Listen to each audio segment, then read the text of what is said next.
কৃষিকাজ যদি করে তাহলে সবচাইতে বড় একটা সমস্যা, যে সমস্যাটা হচ্ছে বিয়ের ক্ষেত্রে ফেস করতে হয়।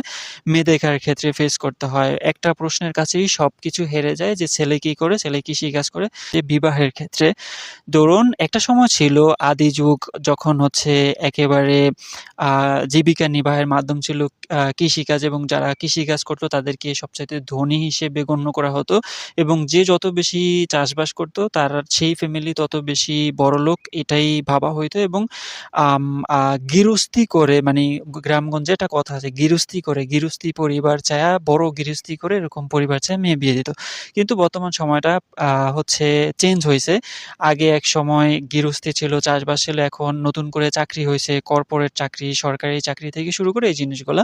তো এখন আ বেশিরভাগ ক্ষেত্রেই চাকরিজীবীওয়ালা হচ্ছে ছেলে দেখা হয় আ মেয়ে বিয়ে দেওয়ার ক্ষেত্রে। তো কৃষিকাজ যদি করে তাহলে সবচাইতে বড় একটা সমস্যা, যে সমস্যাটা হচ্ছে বিয়ের ক্ষেত্রে ফেস করতে হয়।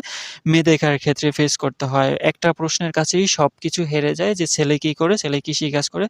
আম তখন মেয়ে পক্ষ থেকে বলা হয় যে মেয়েটা এখনো বড় হয়নি, বিহার উপযুক্ত হয়নি। এরকম লাভ অনেক কথাবার্তা।